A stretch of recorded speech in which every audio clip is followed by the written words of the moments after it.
Hello friends, आप सभी का स्वागत है आपके चैनल एस मीन सक्सेस में। दोस्तों, आज की वीडियो में हम करेंगे जो हमने टेस्ट जर्नल अवेयरनेस का दिया था आज इवनिंग में, उसी का सलूशन मैं अपडेट करा रहा हूं आपको।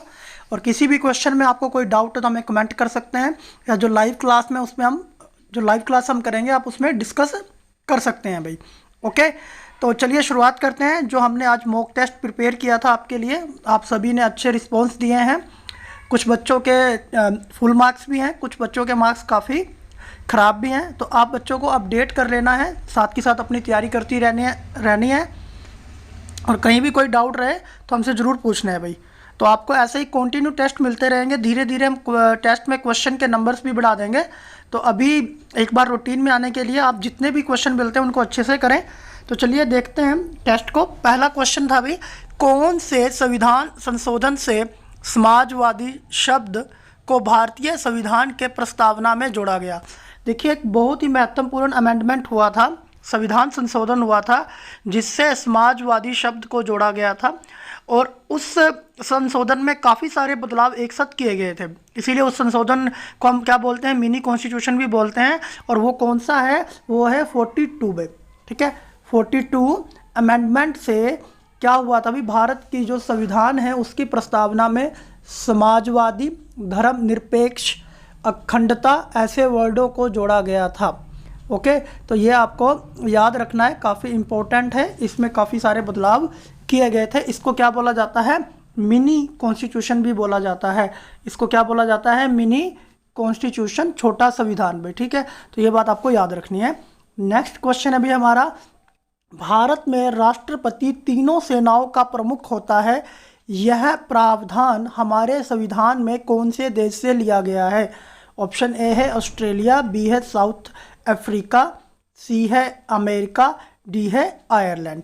देखिए, अगर बात करते हैं तो जो तीनों सेनाओं का प्रमुख होता है, कमांडर इन चीफ होता है, वो राष्ट्रपति होता है। और ये प्रावधान हमारे संविधान में अमेरिका से लिया गया है। ठीक है, इसका राइट आंसर रहेगा सी। अमेरिका के संविधान से क्या लिया गया है भाई, ये जो प्रावधान है ये लिया गया है भाई। नेक्स्ट क्वेश्चन है भाई, समवर्ती सूची का प्रावधान भारतीय संविधान में कौन से देश से लिया गया है। आपको पता है हमारे यहाँ 3 लिस्ट है। अगर बात करते हैं, एक यूनियन लिस्ट है, एक स्टेट लिस्ट है, और एक कॉन्करेंट लिस्ट होती है भाई, कॉन्करेंट। ठीक है, कॉन्करेंट लिस्ट होती है जिसे हम बोलते हैं समवर्ती सूची। देखिए, यूनियन लिस्ट में जो भी टॉपिक है उस पर कानून बनाने का अधिकार किसके पास है, उसका केंद्र सरकार के पास है भाई। और स्टेट लिस्ट में जो भी उसमें डिपार्टमेंट है, जो भी उसमें फंक्शन है, जो भी उन पर कानून बनाने का हक किसका है भाई, राज्य सरकार का होता है।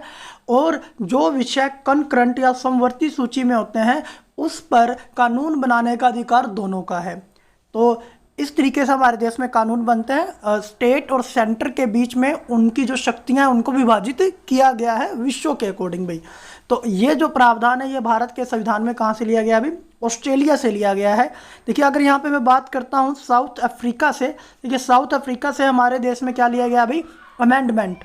देखिए, जो अमेंडमेंट, जो हम संशोधन की बात करते हैं ना, अमेंड करने की बात करते हैं, संशोधन की बात करते हैं, ये कहाँ से लिया गया है, ये बेटा ये आपको याद रखना है। ये लिया गया है साउथ अफ्रीका से। और आप पहले पता कर चुके हैं भाई, पता भी है आपको अमेरिका से क्या लिया गया है, फंडामेंटल राइट हो गए हमारे, जो राष्ट्रपति का जो सुप्रीम होता है वो वाली कंडीशन।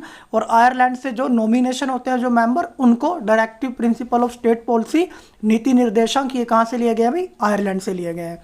ओके, नेक्स्ट क्वेश्चन है भाई, सुप्रीम कोर्ट के मुख्य न्यायाधीश को शपथ कौन दिलाता है, राष्ट्रपति, प्रधानमंत्री, अटॉर्नी जनरल ऑफ इंडिया, और नन ऑफ दीज। देखिए, राष्ट्रपति क्या करता है अभी, शपथ दिलाता है किसको भी, सुप्रीम कोर्ट के मुख्य न्यायाधीश को, हाई कोर्ट के मुख्य न्यायाधीश को भी। वहाँ पर क्या होता है अभी, गवर्नर इन कंसर्न विद राष्ट्रपति भी है। ठीक है, यह बात आपको याद रखनी है।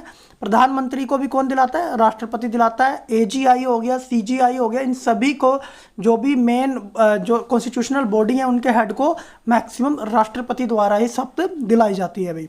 तो इसका राइट आंसर रहेगा ऑप्शन ए। नेक्स्ट क्वेश्चन है भाई, किसी भी नए राज्य का निर्माण, नाम परिवर्तन और सीमा परिवर्तन का संबंध कौन से अनुच्छेद से है। तो इसमें जो हमारा अनुच्छेद आता है वो आता है अनुच्छेद नंबर 3 भाई।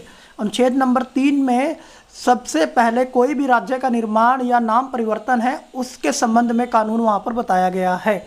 और ये हम भारत के कौन से भाग में, ये भाग नंबर 1 में है भाई। ये कौन से भाग में है, भाग नंबर 1 में। नेक्स्ट क्वेश्चन अभी, फजल अली आयोग का गठन कब हुआ था? देखिए बहुत ही महत्वपूर्ण क्वेश्चन है, कई बार पूछा गया है। तो ऑप्शन है 22 दिसंबर 1952, 22 नवंबर 1953, 22 नवंबर 1954 और 22 दिसंबर 1953 भाई। तो इसका गठन हुआ था भाई 22 दिसंबर 1953 को इसका गठन हुआ था फजल अली आयोग का भी। नेक्स्ट क्वेश्चन है अभी हमारे पास, भाषा के आधार पर भारत में प्रथम राज्य कौन सा बना था भाई? देखिए भाषा के आधार पर विभाजित होने वाला भारत का पहला राज्य आपको बताना है। ऑप्शन ए है पंजाब, बी है हरियाणा, सी है तमिलनाडु, डी है आंध्र प्रदेश। तो इसका राइट आंसर रहेगा भाई आंध्र प्रदेश। नेक्स्ट क्वेश्चन है भाई, नागरिकता संबंधी अनुच्छेद भारत के संविधान के कौन से भाग में है? भाग नंबर 1, 3, 2 या 4? तो भाई कौन से भाग में है भाई? ये भाग नंबर 2 में है, भाग नंबर 2 में है। और यहाँ 5 से लेकर 11 तक के अनुच्छेद इस भाग में आते हैं। ये बात आपको याद रखनी है भाई। जो भारत का नागरिक है उसको सिटीजनशिप जो मिलेगी, उसके जो कानून है उसके बारे में पूरा लेखा जोखा इसके अंदर अवेलेबल है भाई। नेक्स्ट क्वेश्चन है भाई, मौलिक अधिकार भारत के संविधान के कौन से भाग में है? भाग नंबर 2, भाग नंबर 4, भाग नंबर 3, भाग नंबर 1? तो इसका राइट आंसर है भाई भाग नंबर 3 में क्या है, हमारे मौलिक अधिकार हैं भाई। ये बात आपको याद रखना है। और ये कहाँ है भाई, 12 से 35 तक के जो अनुच्छेद हैं उसमें भाग नंबर 3 के अंतर्गत आते हैं भाई। नेक्स्ट क्वेश्चन है भाई, समता का अधिकार किस अनुच्छेद में है? देखिए राइट टू इक्वालिटी आपको बताना है। तो ऑप्शन ए है 19 से 22, 19 से 30, 14 से 18, 30 से 32। तो राइट आंसर रहेगा भाई सी ऑप्शन 14 से 18। शिक्षा का अधिकार कौन से अनुच्छेद में है? देखिए जो फंडामेंटल राइट है, जो शिक्षा का अधिकार है, राइट टू एजुकेशन, वो कौन से अनुच्छेद में है? 20, 21, 21A, 21B। तो राइट आंसर इसका भी क्या रहेगा, ऑप्शन सी रहेगा भाई। नेक्स्ट क्वेश्चन भाई, देखिए भैया यही क्वेश्चन थे जो आपका मिनी टेस्ट हुआ था, उसका मैंने सोल्यूशन करा दिया है। अगर किसी को डाउट है तो लाइव क्लास में वो डाउट अपने रेज कर पाएगा। तो आप मुझे कमेंट भी कर सकते हैं, अलग से आप व्हाट्सअप भी कर सकते हैं, आपकी चॉइस है। और आपको टेस्ट कैसे लग रहे हैं ज़रूर हमें फीडबैक दें और वीडियो को ध्यान से देखें। वीडियो देखने के लिए आप सभी का धन्यवाद।